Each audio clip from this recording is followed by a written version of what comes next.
آج حرام کھاتے کھاتے 70 برس گزر گئے، کبھی پسینہ نہیں آیا۔ سود کھاتے کھاتے زندگیاں ختم ہو گئی، کبھی پسینہ نہیں آیا۔ لوگوں کی ماں بہنوں کو تاڑتے تاڑتے زندگیاں ختم ہو گئی، کبھی پسینہ نہیں آیا۔ مسجدوں کی بے حرمتی کرتے، قرآن کی بے حرمتی کرتے، علماء کی توہین کرتے کرتے زندگیاں ختم ہو گئی، آج تک پسینہ نہیں آیا۔ جن لوگوں کو پسینے آتے تھے ان کی زندگیاں کچھ اور تھی۔ سفیان ثوری رحمت اللہ علیہ کا آخری وقت ہے، کتنے بڑے اللہ والے تھے، ماتھا زمین پر رگڑ رہے۔ کسی نے کہا سفیان تو بڑا اللہ والا ہے، بڑے بڑے کتب ابدالوں میں تیرا شمار ہوتا ہے، تجھے کیا فکر؟ کہا نہیں، وہ بڑا بے نیاز ہے، فعال لما یرید ہے، اگر پکڑنے پہ آئے تو 100 سال کے سجدے بھی منہ پہ مار دے، اگر قبول کرنے پہ آئے وہ بنی اسرائیل کی فاحشہ تھی، کتے کو پانی پلایا، 10 قدم دور نہیں گئی تھی، اللہ نے فرمایا تو ہے تو بڑی سیاکار، تو ہے تو بڑی بدکار، لیکن تو نے میری ایک گنگی مخلوق کی پیاس بجھائی، جا جنت واجب۔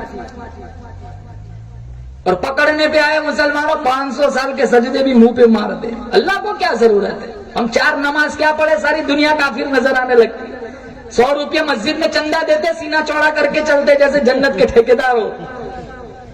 آج ہم اپنے خیال میں متقی بنے پھرتے، خدا کی قسم کل چھلنی لگے گی تب تقویٰ سامنے آئے گا، آج تک پیٹھ پیچھے کیا چلتا رہا۔ یہاں دل کا تقویٰ دیکھا جاتا ہے، دل کی نیتیں دیکھی جاتی ہے۔ آج ہم پیسہ خرچ کرتے ہیں، ہماری نیتیں صحیح نہیں۔ 5000 مسجد میں دیتے، اگر ظہر میں دیے تو عصر میں جھگڑا کرتے، ابھی تک میرا نام بورڈ پہ کیوں نہیں آیا؟ ایسے پیسوں کی اللہ کو کیا ضرورت ہے؟ مدینہ منورہ میں بادشاہ تھا، اس نے ایک مسجد بنائی اور اس کا ایک ذہن تھا کہ اس مسجد میں صرف میرا حصہ لگنا چاہیے اور کسی کا نہیں۔ اتنی عالی شان مسجد بنائی، چاروں طرف اس مسجد کا چرچا ہوا اور اس مسجد پر اس نے اپنا نام لکھوایا۔ رات کو سویا تو اس نے دیکھا فرشتے آ رہے، اس کا نام ہٹا رہے اور ایک عورت کا نام لکھ رہے۔ صبح بگل بجائے فوجیوں کو اکٹھا کیا، جاؤ مسجد کے پاس دیکھو کس کا نام لکھا ہوا ہے۔ وہ سارے فوجی گئے، کہا بادشاہ علی جناب کسی عورت کا نام لکھا ہوا نہیں ہے، آپ ہی کا نام لکھا ہوا ہے۔ اگلے روز پھر سویا، پھر یہی خواب دیکھا، فرشتے اس کا نام ہٹا رہے، ایک عورت کا نام لکھ رہے۔ اس نے دوسرے دن پھر فوجیوں کو بھیجا، جاؤ دیکھ کے آؤ۔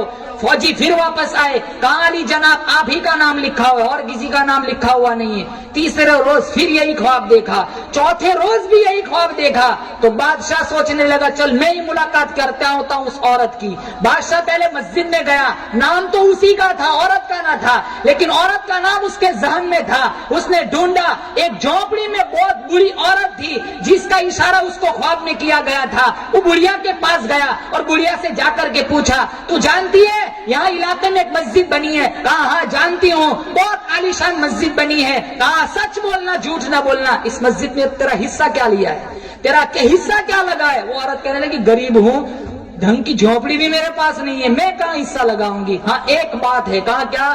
کہا اس مسجد میں جتنی اینٹیں لگی ہوئی ہے وہ اینٹوں سے لدے ہوئے گدھے جب میری جھونپڑی کے پاس سے گزرتے تھے میں صرف گدھوں کو پانی پلاتے تھے۔ کیا عمل دیکھا؟ تو بادشاہ رونے لگا، کہا میرے کروڑوں روپے کی مسجد ایک طرف، تیرا پانی پلانا ایک طرف۔